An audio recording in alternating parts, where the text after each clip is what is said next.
Boa noite, irmãos. Desculpa, eu já falei boa noite para muitos, mas tem gente que chegou depois e ainda não havia dito boa noite, tá bom? Hoje nós vamos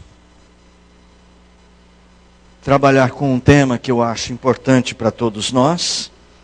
Eu quero dividir isso com você, assim que eu conseguir fazer o computador passar isso. Espera um minutinho.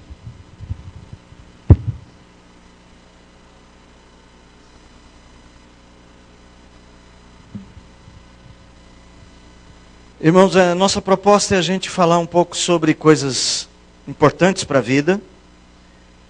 E o ponto de encontro terá uma ênfase ao longo dos trabalhos que a gente for realizando. E uma dessas ênfases é justamente preparar o jovem, principalmente os jovens, para o ambiente acadêmico dos nossos dias. Você cria seu filho, ele vem à igreja quando jovem, ele passa a adolescência na igreja, e aí ele passa no vestibular e entra na faculdade. E lá na faculdade ele tem um grave impacto, ele vai encontrar um pensamento anticristão muito forte, muito presente, e ele pode ter duas atitudes diante disso. Ou ele vai ser um jovem que chegou à conclusão e falou assim: eu não vou discutir, eu vou só fazer as provas, passar e ir embora, eu vou proteger o meu coração e proteger a minha fé. Então ele vai chegar à conclusão de que, na verdade, lá na universidade, ele não tem que manifestar a sua fé. Essa pode ser uma das atitudes dele. E aí, de uma certa maneira, ele tenta proteger o seu coração, mas ele vai passar 4 anos muito irritado, muito frustrado, porque ele está vendo dia após dia sua fé ser questionada, e ele não pode fazer muita coisa. E eu conheço alguns jovens que passaram por esse processo. Como é difícil ele ir para a faculdade, meu professor de filosofia, ele falou que o cristianismo é uma invenção dos homens, que o protestantismo é tão ruim quanto o catolicismo, e assim por diante, fora outras coisas, tá? Que fomos nós que criamos Deus. Alguns de vocês já ouviram isso, talvez. A outra atitude, então, é dele ir para o confronto. Ele vai para o confronto, ele vai tentar expor as suas ideias, e aí parte da turma vai taxá-lo de xiita radical protestante. Vai dizer assim: você é um crente que não é inteligente. Você não faz parte da inteligência acadêmica. Porque ele ousou expor a sua ideia de que ele acredita em Deus e de que ele não aceita a teoria da evolução como uma teoria válida e única para se pensar a vida. Então, esse jovem, ele vai passar um bom tempo arrumando algumas inimizades, inclusive com alguns professores, e algumas vezes ele vai reprovar por causa disso. E nem é bom isso também. Mas o que fazer, né? Então nós entendemos o seguinte, que a gente deve preparar o jovem para saber dar o motivo da esperança que há no seu coração. Mas que ele saiba fazer isso, articular isso, dizer isso de uma maneira que as pessoas compreendam e ele consiga se inserir no debate acadêmico do mundo das ideias. Então esse é um dos objetivos do trabalho do ponto de encontro. Ser uma reflexão também nesse sentido, visando os jovens. E outro propósito é visar as famílias e as grandes questões ligadas às famílias. Como, por exemplo, sempre pensando na juventude, como que eu vou construir um ambiente de cosmovisão cristã dentro do meu lar. O que a cosmovisão cristã tem a ver com a hora do almoço? De que maneira a cosmovisão cristã interfere nas roupas ou no estilo que meu filho adotou como maneira de se vestir, nas posições que ele está tomando? De que jeito a família pode colaborar para um ambiente de cosmovisão cristã? Então esse é um outro aspecto do trabalho aqui. Sempre visando propor reflexões sérias sobre a sociedade, sobre a vida, olhando tudo de um modo cristão. É por isso que é o viver coerente em um mundo incoerente. O trabalho de hoje, eu vou fazer o seguinte: eu vou tentar explicar por que eu acho que o mundo de hoje é incoerente. E onde está a incoerência deste mundo. E depois eu vou propor uma visão cristã. O que seria uma cosmovisão cristã diante deste mundo incoerente? Que tipo de resposta cristã a gente pode dar? Mas eu não tenho muito tempo. Então não vai ser nada muito aprofundado. Vai ser apenas um começo de uma reflexão. Que eu vou pedir para você duas coisas. Primeiro, estudar. Gente, não tem jeito de saber estas coisas e enfrentar este mundo sem uma boa porção de dedicação aos estudos. E eu tenho aqui algumas dicas. Primeira delas, este livro aqui, ó. Visão Transformadora. Este livro, Visão Transformadora, é um livro moldando uma cosmovisão cristã, é um livro básico. De repente você quer entender um pouco sobre o que é a cosmovisão cristã. E ele aqui vai dar algumas sugestões, inclusive uma proposta de filosofia cristã. É básico, mas é muito bom. Um outro sobre cosmovisão cristã, para você entender como é que uma cosmovisão se forma. Este outro aqui é Dando Nome ao Elefante. Esse autor, o James Sire, ele é um autor que trabalha exatamente com esse material, cosmovisão. O Brian Walsh e o Middleton e o Sire, eles são amigos, eles discutem academicamente isso. E o James Sire se escreve cosmovisão não só para igrejas. Ele é um filósofo e um homem muito preparado para discutir filosofia e cosmovisão de forma bem ampla. É muito bom esse livro, vale a pena. Ele é uma introdução ao conceito de cosmovisão. Agora, para quem gosta de ler um pouco mais, bem mais, tem este aqui. Verdade Absoluta. Verdade Absoluta da Nancy Pearcey. Esse é o melhor para quem está na universidade. Para quem entrou na universidade e está tendo dificuldade para entender seus professores, Nancy Pearcey é excelente escritora para falar sobre este assunto. Ela diz assim, libertando o cristianismo do seu cativeiro cultural. E ela vai mostrar como, de uma certa maneira, todas as cosmovisões não cristãs são parecidas com a cosmovisão cristã, porque responde às mesmas perguntas. Qual a diferença? É que o cristianismo tem as respostas certas. Verdade Absoluta é um livro que eu gostaria muito de estudar com grupos da igreja. E para quem gosta de leitura difícil, bem difícil mesmo, o filósofo holandês Herman Dooyeweerd. Aqui é para quem falou assim, eu agora quero estudar mesmo. Raízes da cultura ocidental. Para você saber o seguinte, para você saber que esse mundo que está aqui ao nosso redor, ele não inventa da noite para o dia o seu jeito de viver. As raízes dessa cultura, você precisa entender. E aqui o filósofo Herman Dooyeweerd, um filósofo cristão, hoje está sendo mais estudado, ele está ajudando muita gente, inclusive a mim, a entender um pouco o mundo que nós estamos. Então precisa estudar, gente. Fica aqui a sugestão, hoje não dá para fazer uma coisa muito profunda, dá só para a gente começar um trabalho nesse sentido. Onde eu deixei a minha Bíblia? Está aqui. E fundamental para estudar cosmovisão? Bíblia. Você vai falar assim, Bíblia? A Bíblia não é um livro sobre cosmovisão, a Bíblia não é um livro filosófico, a Bíblia é o livro de Deus. Só que a Bíblia é o livro do Deus que criou o mundo e que fez as coisas para serem do jeito que elas devem ser. Então, quando a Bíblia fala sobre, ela toca nos assuntos de cosmovisão, nós vamos ver mais para o final hoje, ela o faz de forma inspirada e perfeita. Ou seja, a Bíblia corrige a nossa cosmovisão. Tá bom? Vamos lá. Se vocês tiverem alguma pergunta a fazer, guarda ela. No final, a gente vai dar aí uns 5 minutinhos para uma ou duas perguntas, tá bom? Uma coisa importante que eu queria falar com vocês é que todo mundo tem uma cosmovisão. Você tem uma cosmovisão. Nem sempre a gente sabe, nem sempre é consciente. Às vezes a gente tem consciência de parte da nossa cosmovisão e não tem consciência da outra parte, ou de grande parte. Mas todo mundo tem uma cosmovisão.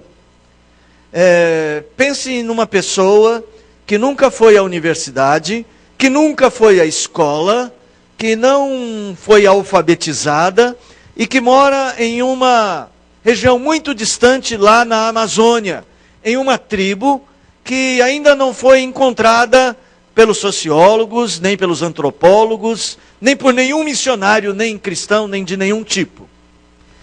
Lá vive um homem que cria a sua família naquelas condições. Ele tem uma cosmovisão. Ele enxerga o mundo com um tipo de lente criada ali naquela comunidade.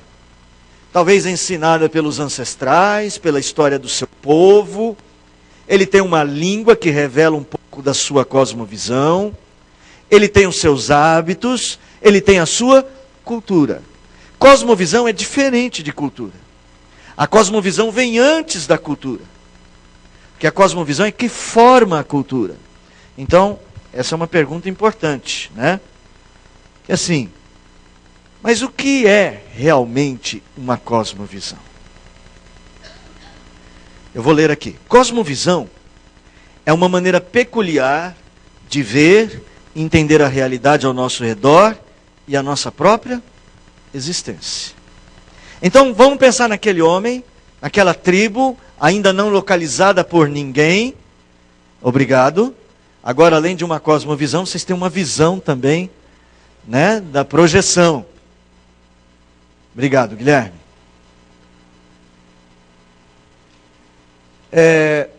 Como é que ele construiu essa cosmovisão? Como é que a gente constrói? Como é que ela aparece? Eu disse que é uma maneira peculiar de ver o mundo, de você se entender. Entender como gente. Você já foi naquela família que tem algumas coisas que eles pensam diferentes da sua família? Aí você passou, talvez, lá um fim de semana naquela casa.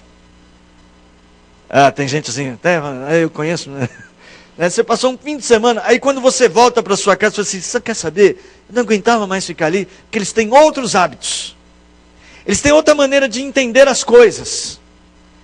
Por exemplo, tem família que no Natal se junta, é aquela coisa, beijo para lá, abraço para cá, aperta aqui, aperta lá. E tem gente que... aí você vai passar um Natal nessa casa, e você é de uma família, quem sabe, de origem alemã, saxônica, que mal aperta a mão por mais de 2 segundos, e você vai passar o Natal na casa de uma família nordestina, arretada, né? E numa festa, aí pronto. Aí o alemão chega lá e fala assim, o que está acontecendo aqui? Né? Ou seja, como é que eles aprenderam a entender o mundo, entender o outro, entender as relações, entender as pessoas? Eles foram construindo isto, talvez na cultura familiar, como eu digo aqui. Cada pessoa tem a sua, ela é construída a partir de vários processos internos do coração. Aprendidos e internalizados ao longo do tempo.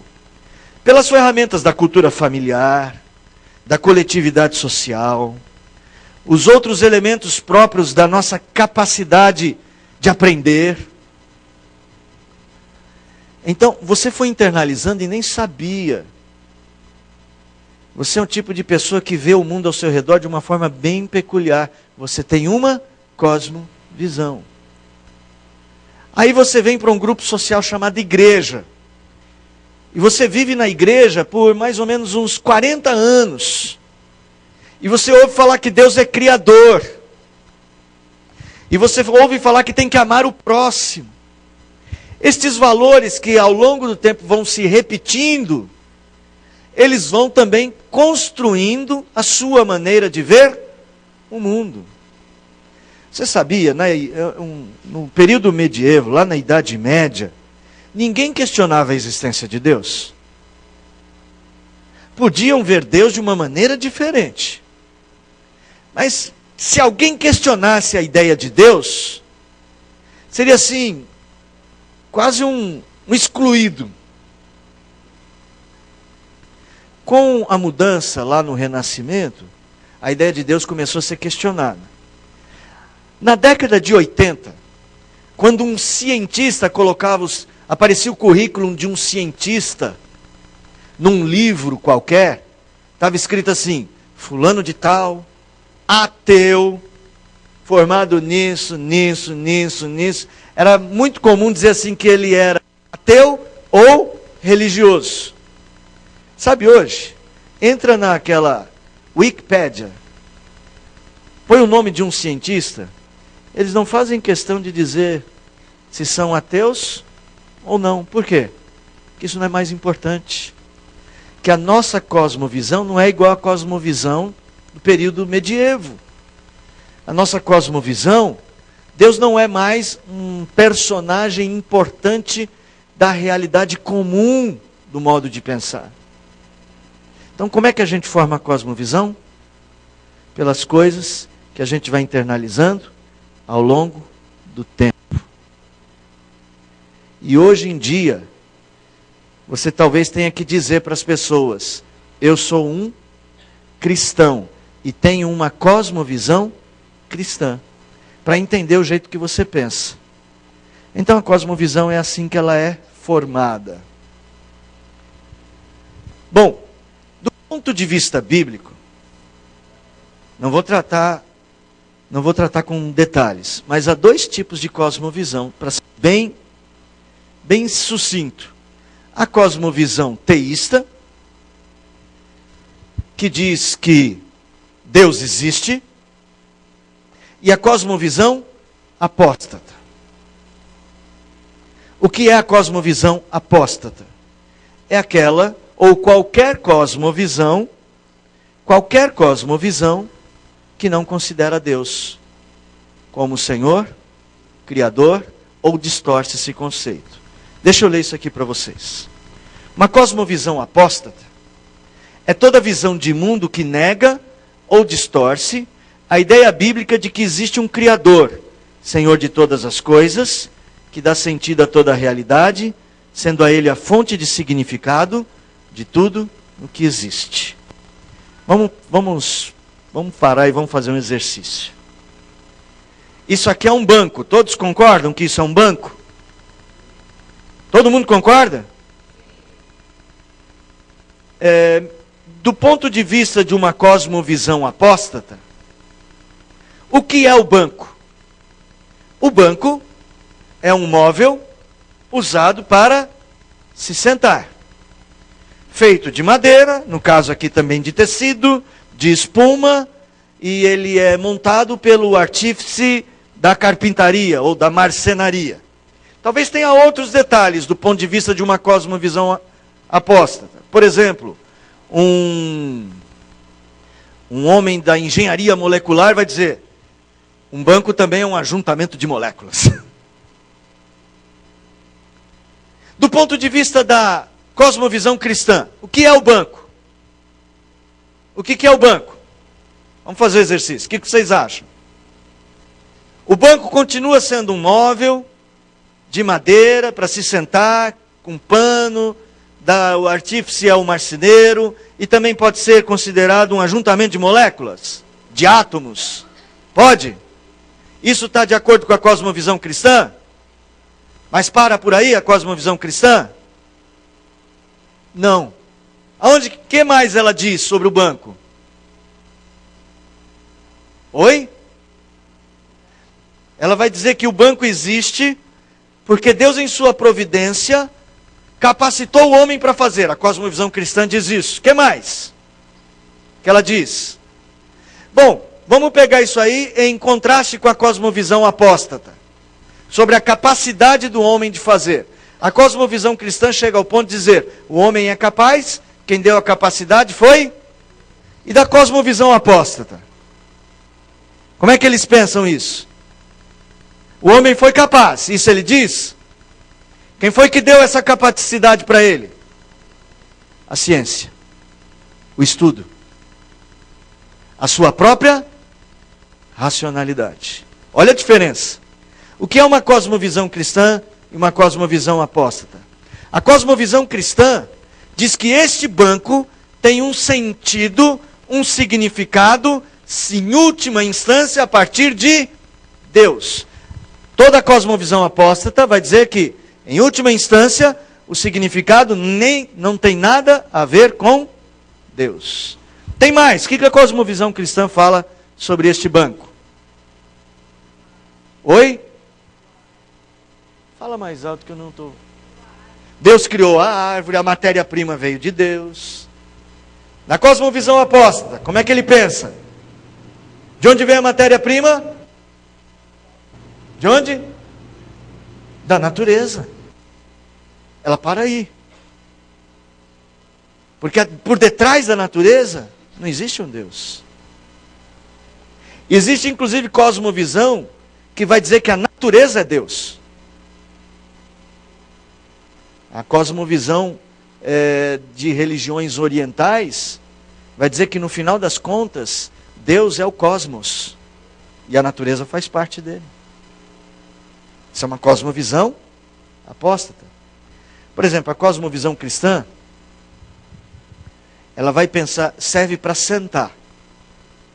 A cosmovisão cristã vai dizer, é Deus mostrando seu amor por você. Como? Porque o pastor vai fazer uma palestra de umas horas e Deus deu banco para você assistir a palestra sentado. Isso é uma cosmovisão cristã. O que ela faz? Ela entende a realidade sempre a partir de Deus. Uma cosmovisão apóstata é tudo que busca o significado das coisas sem Deus. Ali está dizendo assim, ó, ali no branco. Espera aí que eu tenho um instrumento aqui que me ajuda. Aqui. A cosmovisão apóstata diz, eu não creio.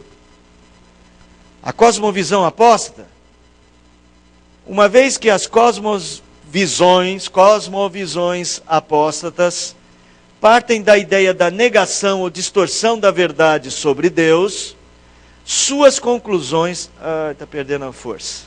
Suas conclusões sobre a realidade são equivocadas.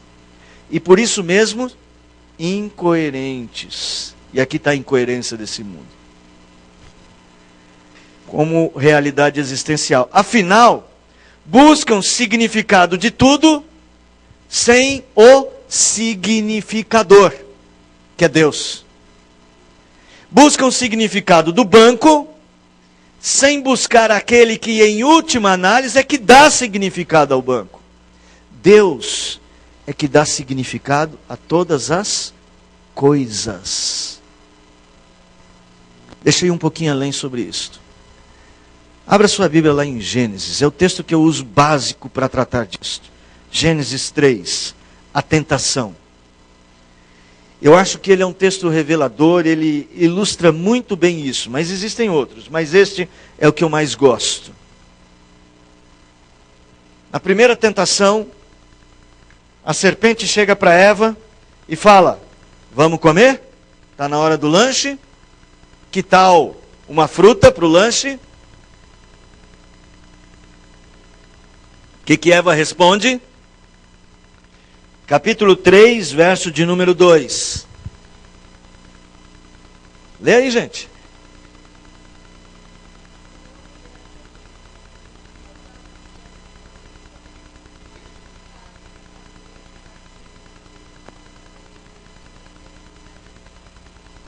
A árvore estava lá, não estava? Fruto serve para quê, gente? Serve para comer. A árvore estava lá. Estava ao alcance. A serpente estava na hora do lanche, falou para Eva, está com fome? Aí a Eva olhou assim e falou, sou eu, seu estômago, estou com fome. Aí a Eva tinha espaço para comer. Tanto é que depois, então tinha espaço. Por que que ela não comeu? Por que que ela não comeu? Por que, gente? Porque Deus disse para não comer. Deus definiu a relação dela com aquela árvore. O significado daquela árvore tinha sido definido por Deus. Aí foi uma cosmovisão teocêntrica. Não vou chamar de cristã, porque Cristo não tinha vindo ainda, né, no Jardim do Éden, mas a mesma coisa, uma cosmovisão cristã. Na segunda tentação, Eva ainda estava ali perto da árvore. A serpente chega e fala: mas você não está com fome? Você não está com uma vontadezinha de comer? Toma, come. Além de tudo, tem a vitamina. Vitamina C, do conhecimento, do bem e do mal. Ô Silvio, obrigado. Rapaz, você não erra nunca, hein? Obrigado. Muito obrigado. Deixa eu ver agora. Ó. Na segunda vez Eva não comeu. Na segunda vez Eva foi e comeu. Vamos ver. Verso de número 6. Vendo a mulher que a árvore era boa para se comer, agradável aos olhos, a árvore desejável para dar entendimento, tomou do fruto e comeu, e deu também ao seu marido, e ele comeu. Por que que ela comeu agora? Quem definiu a árvore? Foi Deus? Ela analisou, ela viu que era, ela começou a dar significado. A cosmovisão apóstata, ela trabalha assim: tenta encontrar significado das coisas sem a palavra do significador. Isso é uma cosmovisão apóstata. Por que que ela é incoerente? Deixa eu trabalhar isso. Ela é incoerente porque é o seguinte: se eu disser que este banco ele é um carro de Fórmula 1, eu estou sendo coerente ou incoerente?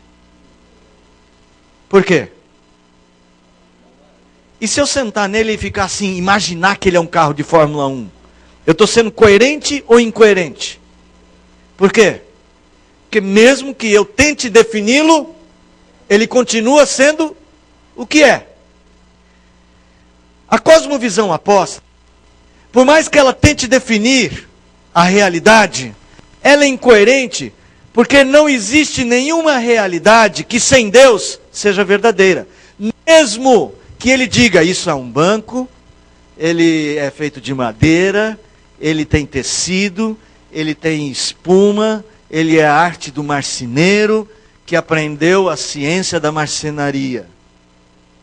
Mesmo que ela diga tudo correto sobre este banco, se ela não atribuir a este banco a glória de Deus, por mais que ela diga o que é verdadeiro, ou seja, tenha um momento de verdade, essa verdade não é absoluta, porque ela não foi até o final de todas as suas consequências, e por isso ela acaba sendo incoerente, porque ela diz uma coisa que é, sem dizer exatamente o que é. Dá para entender isso?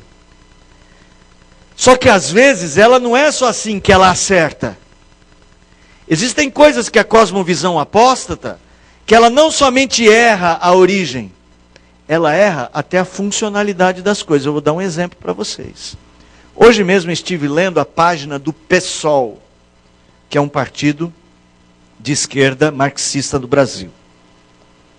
A página do PSOL tem inserido um movimento insurgência lá do PSOL.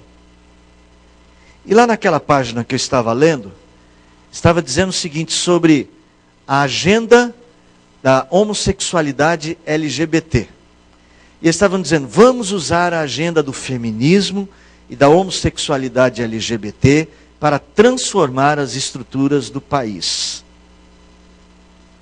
Então assim, eles defendem esta causa não porque eles amam tanto essa cultura, mas eles acham que é preciso tirar alguns valores da sociedade para poder mudar a sociedade. E sabe qual é o valor que eles dizem lá que precisa ser destruído? Família. O conceito de casamento precisa ser destruído. Está escrito lá. Porque estes conceitos conservadores sobre família, casamento, eles sustentam outros valores. Então eles dizem, precisamos acabar com estes conceitos, essas estruturas conservadoras, para transformar a sociedade. Se você tiver um pouco de saúde emocional e quiser ler, entra na página do PSOL, Insurgência, você vai ver agenda LGBT. Põe aí no Google, você vai encontrar. O que é isso? É a cosmovisão apóstata, tentando definir um conceito que foi Deus que disse como é, para poder, só que agora eles erram. Não é que nem eu estou dizendo, eles acertam no banco. Aí eles erraram totalmente. Então você vê que nós estamos num mundo incoerente. E existem muitas incoerências. Só que cada vez mais as incoerências estão ficando distantes da percepção cristã de mundo. Que enquanto eu sou incoerente chamando este banco, dizendo que este banco é apenas produto do carpinteiro, do marceneiro, esquecendo de Deus, tudo bem. Existem outras coisas próximas. A gente disse que é para sentar, a gente disse que tem madeira. Aí está todo mundo dizendo a mesma coisa. Erra só no final. Só que hoje em dia, um jovem entra na universidade e a cosmovisão apóstata está distorcendo muito mais, está dizendo que o banco é uma Ferrari. E faz o cristão sentar no banco e fazer de conta que está numa Ferrari. Faz o jovem ou a jovem estudante de segundo grau escrever numa prova que o homem veio de um macaco. Isso é a cosmovisão apóstata distorcendo a realidade. Por isso o mundo é incoerente. E eu vou dar alguns exemplos. Existem alguns, né? Um deles é isso aqui, ó, as questões últimas da vida. A questão mais importante, talvez, é assim: qual é a nossa origem? Porque todo mundo, eu posso até discordar, o apóstata pode dizer, não, isso é uma Ferrari. Eu digo, não, é um banco de igreja. Eu falo, não, é uma Ferrari. A gente pode até discordar, mas uma coisa a gente não consegue discordar: o banco está ali. O banco existe. Tem gente tentando dizer o seguinte, que o mundo não existe. Não, o banco não está ali não. Eu penso que o banco está ali, mas ele não está. Mas gente, se eu andar na direção do banco, eu vou sentir o banco. E se o banco cair na minha cabeça, eu vou dizer, uma coisa que não existe amassou minha cabeça. Ou seja, a realidade não pode ser negada. Eles querem dar um jeito de negar, mas eles precisam lidar com as coisas últimas. O que é o mundo que nós vivemos? E aqui eu quero colocar algumas cosmovisões apóstatas. Algumas delas vocês conhecem. A origem de todas as coisas. Essa teoria aqui é conhecida, do Big Bang. Conhecem? Esse cidadão aqui, o Albert Einstein. Nessa teoria diz que há 15 milhões de anos, um processo violento, por meio de uma explosão, né, fez o universo surgir. Em linhas gerais, a teoria do Big Bang é isso aí.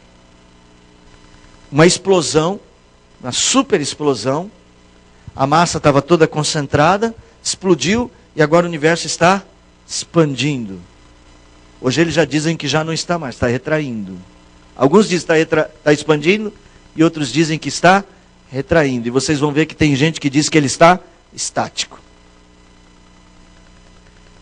Vou fazer uma pergunta para vocês. Tem alguma falha essa teoria? Na opinião de vocês? Ela é uma teoria apóstata? Por quê? Por que ela é teoria apóstata?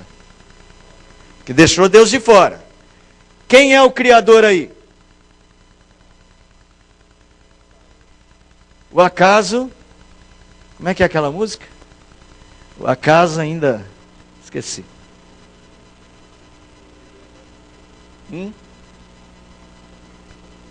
É do Titãs, esqueci. O Criador aqui talvez seja o acaso. Uma explosão.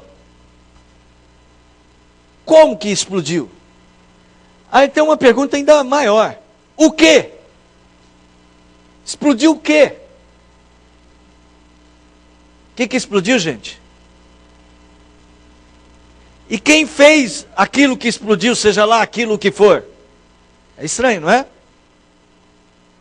Por isso que ela é só uma teoria. Ela ainda não tem todas as respostas.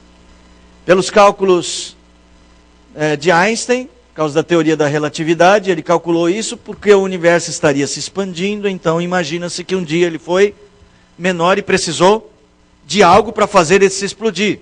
Mas de onde veio a força que movimentou as coisas? Possibilidade, uma explosão. É uma possibilidade. Você gostou dessa? Vamos ver a segunda?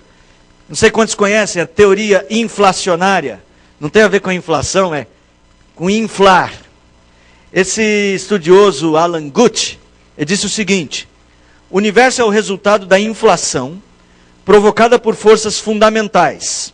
Força da gravidade, força fraca e forte nuclear, tá? E a força da gravidade, a força fraca e forte nuclear, e tem mais uma outra força. São 4 forças que ele chama de forças fundamentais. Elas se comprimiram e depois se afastaram.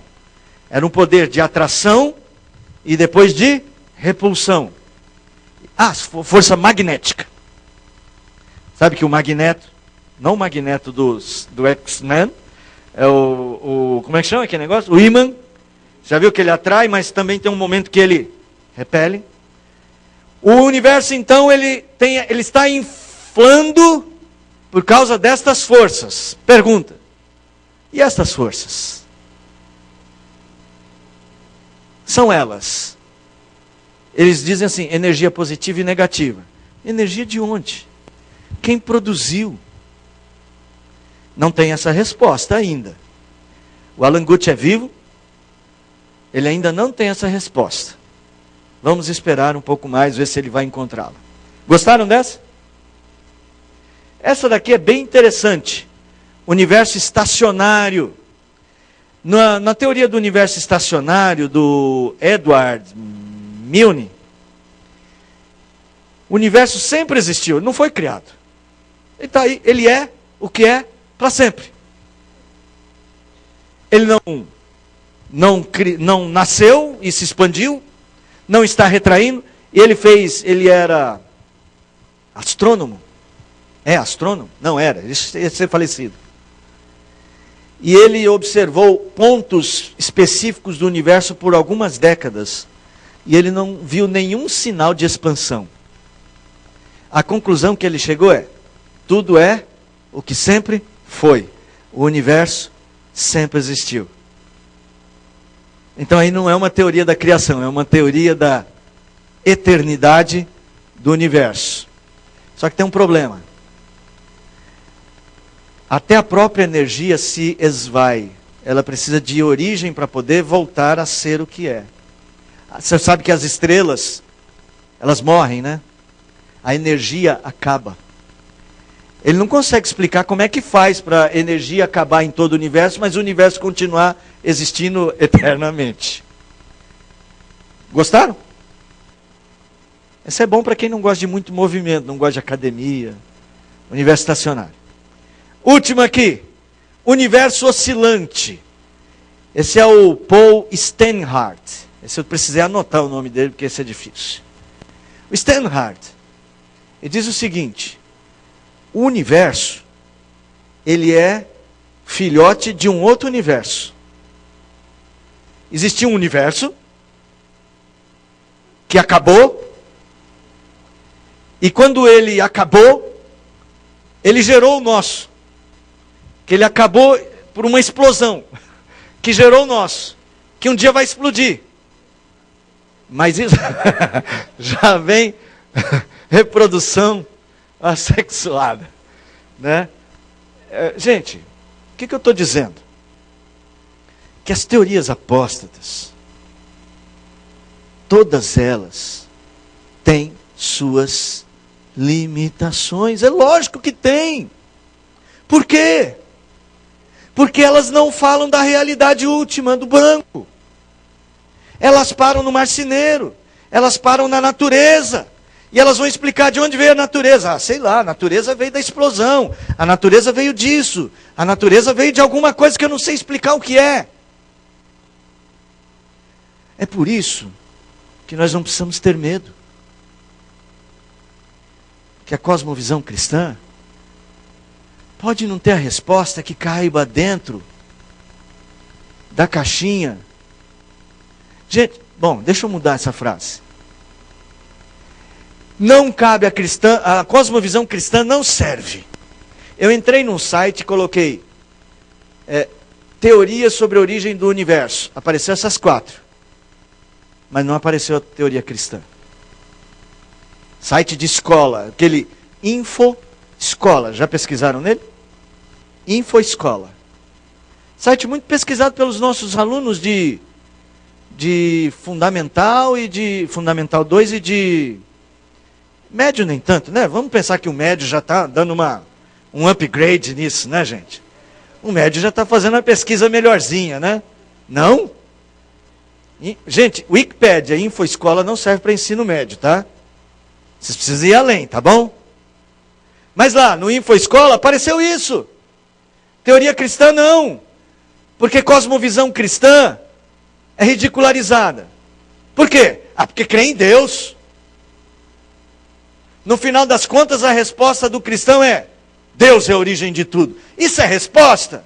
Diz o seu professor de ciências. Eu tenho vontade de falar para ele: ah, tá, isso aqui é a resposta? Isso aqui é a resposta? Isso é a resposta? Isso. Qual é a diferença? Eu creio que Deus criou todas as coisas. E eles, os cientistas ali do Big Bang, creem? Creem também. Só que a fé deles é apóstata. Por quê? Por que a fé deles é apóstata? Porque deixou Deus de fora do significado. Estou encerrando dizendo o seguinte: uma cosmovisão cristã,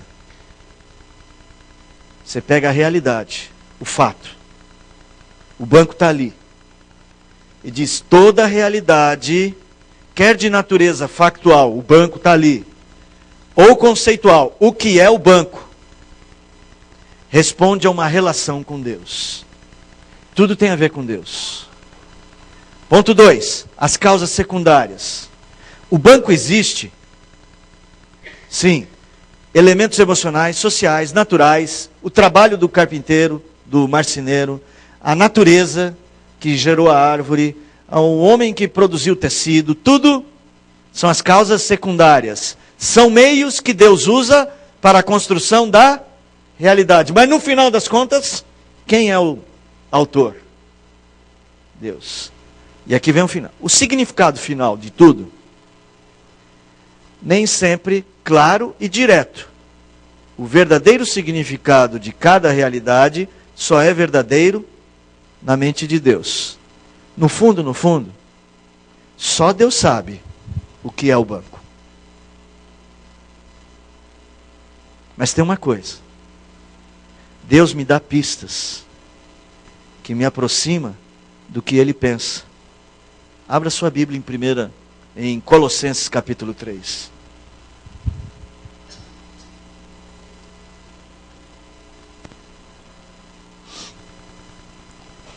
Perdão, 1 Coríntios, antes. 1 Coríntios, capítulo de número 15, capítulo de número 2, verso 15 e 16. Diz assim: porém o homem espiritual julga todas as coisas, mas ele mesmo não é julgado por ninguém. Aqui diz todas as coisas. Pois quem conheceu a mente do Senhor que o possa instruir?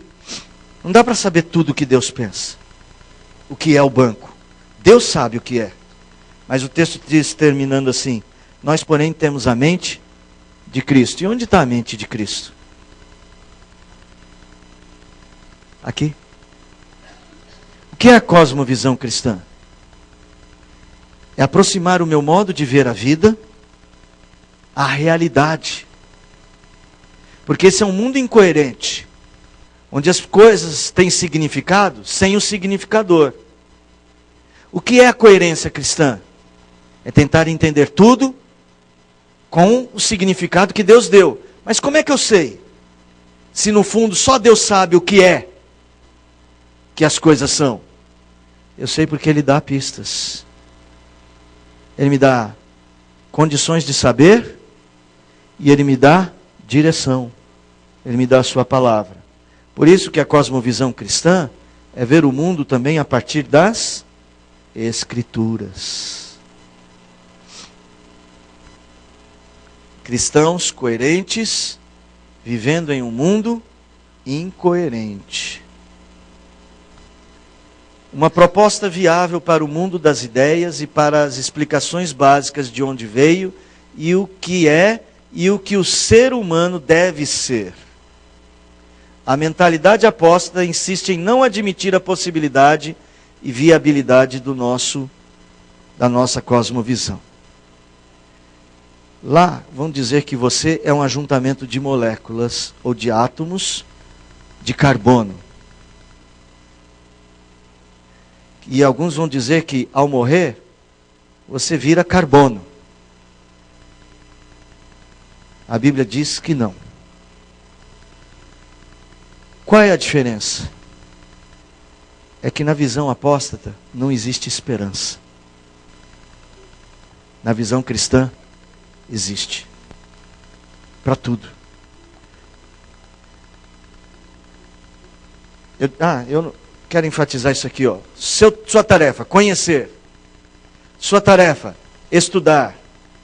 Sua tarefa, viver as implicações. Eu explico isso. Implicações. A existência de um Deus que dá significado a tudo me responsabiliza em cada ato e torna tudo muito importante. Esse banco ficou importante depois que eu disse que no final o significado dele é que Deus me dá a sua providência e eu devo glorificar a Deus porque é obra do amor de Deus. Deu importância ao banco? Fez o banco mais importante do que simplesmente ser um móvel para sentar? Fez. Fez ou não fez? Então vamos pensar em outras coisas. Quando eu olho as pessoas e vejo as pessoas a partir de Deus, cada coisa e cada ato se torna muito importante, cada pessoa também. Uma pessoa desconhecida se torna importante para você? Por quê? Porque o significado daquela pessoa, em última análise, é para a glória. Tudo o que existe é para a glória de Deus. Então a nossa maneira de ver o mundo faz o mundo importante, gente. A morte do policial que eu vi lá no programa do Datena há pouco, antes do estudo, estava me enchendo de inspiração, estava assistindo lá o Datena. A morte do policial, aquela que o senhor lá pegou o revólver da cinta e atirou 4 tiros, parece, para defender o filho. A morte daquele policial, que eu não sei e não vou cruzar com a família dele, possivelmente nessa vida, a morte dele dói em mim, na medida em que eu entendo que ali está revelando a degradação daquilo que Deus criou, dói. A cosmovisão cristã faz as coisas se tornarem importantes. As mais simples. Por exemplo, pregador de roupa. Sabe aquele negócio que põe assim? Para prender roupa? Sabe, prendedor, né? Fala. Pregador era antigamente. Agora é prendedor. Você fala pregador? Lá em casa, quando fala pregador, eu falo, opa.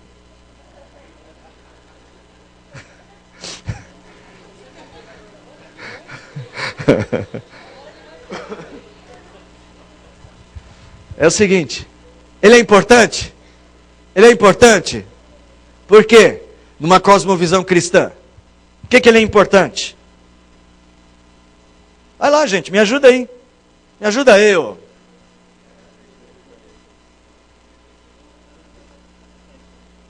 Sem aquele instrumento básico da vida cotidiana, você quer pendurar a toalha para secar. Sem aquele... Já aconteceu na sua casa? Onde está o pregador? Onde está o prendedor? Já aconteceu? Quem é que achou? A mãe. Sempre assim, né? Aquilo é obra de Deus? Sim, através das causas secundárias, através da natureza, se for de madeira, ou se for de plástico, através da fábrica, da ciência. Mas no final, Deus mostrando amor por você, mostrando a você que Ele cuida de você nas pequenas coisas. O pregador estava ali e você prendeu a toalha, que daqui a pouco você quer tomar banho e não quer usar a toalha molhada. Aquela que você deixou em cima da cama, adolescente, quando chegar em casa, não se esqueça de correr no quarto e pendurar antes da mãe ver. Certo? Quais as implicações da cosmovisão cristã? A mais importante, talvez, é essa aqui, ó. Adoração. Tudo tem que ser para a glória de Deus. Tudo. Se você usa este mundo, e se você próprio vive, e isso não faz você glorificar a Deus, por alguma razão, você está se aproximando de forma apóstata desta realidade. Pior é quando o que você faz nesse mundo te afasta de Deus. Ontem nós vimos aqui que essa é a prioridade da igreja. Mas não é só da igreja. Essa é a razão de ser de todas as coisas criadas. Alguém lê para mim bem alto, Salmo 19, verso de número 1, só para servir de exemplo. Salmo 19, 1. Poderia ser 1 Coríntios 10, 31, que diz assim: quer comais, quer bebais, ou façais outra coisa qualquer, fazei tudo para a glória de Deus. Romanos? Não. Salmo 19, 1.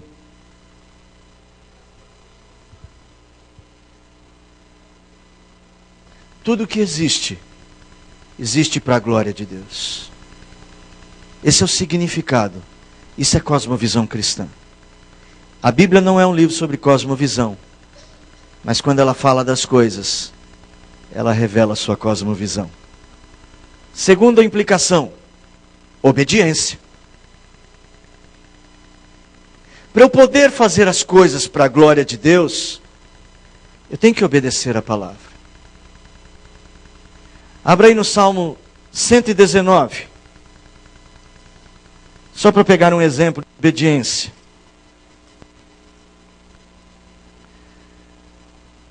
Verso de número 9, bem lá, bem alto. Um jovem.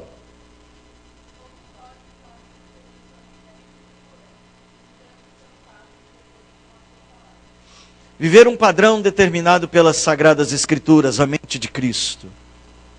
Se Deus existe, tem que ser obedecido. Não obedecer a Deus é uma maneira apóstata de viver. Se o jovem não observa a sua vida de acordo com a palavra, está vivendo de forma apóstata. Não vai glorificar a Deus e de quebra está comprometendo a sua cosmovisão cristã. Então, você não tem uma cosmovisão cristã se você não obedece a Deus. Para finalizar, gente, esperança. Essa para mim é a coisa talvez seja mais importante, nós estamos num mundo caído, num mundo destruído. Não completamente,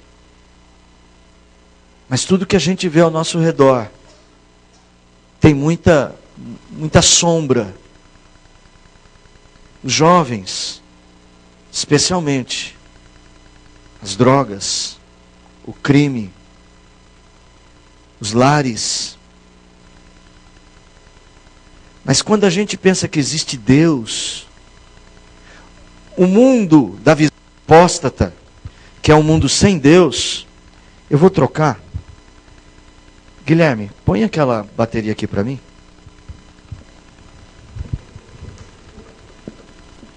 O mundo da visão apóstata. Obrigado, Guilherme. Que vê as coisas sem Deus. Que vê as coisas sem Deus. É um mundo sem esperança. É um mundo que vai acabar. Aí eles têm que dizer, vai criar um novo universo. Vai continuar para sempre este. Ou quem sabe a explosão vai explodir de novo. Ou quem sabe a gente vai gerar uma nova raça. Nós seremos os macacos de uma nova raça. Mas nunca um mundo de esperança, de restauração, de redenção. Mas a cosmovisão tem. A cosmovisão cristã tem. Uma visão de esperança. Eu queria compartilhar isso com você, para você, principalmente você jovem. Quando o seu professor disser, não existe Deus, saiba que por detrás existe a implicação última de que ele tem uma vida incoerente. Porque se não existe Deus, não existe esperança. E se não existe esperança, para que é que ele criou uma filosofia? No final das contas, qualquer filosofia apóstata, qualquer cosmovisão apóstata, é o nada. É por isso que Nietzsche dizia exatamente isso. Que no final das contas é o nada. Aí surgiu consumismo. Vamos consumir. Vamos nos alegrar. Surgiu a rave. A festa rave. Onde o jovem, ele sabe que corre o risco de morrer. Ele só não quer correr o risco de não viver a vida. Por que ele não quer viver a vida? Porque depois que ele morrer, o que vem? O nada. O cristão não. O cristão pode até, entre aspas, não viver a vida no sentido que pensa o jovem mundano apóstata. Porque ele quer viver uma vida que agrade a Deus. Porque uma vida que agrada a Deus é uma vida que tem esperança eterna. Isso faz toda a diferença.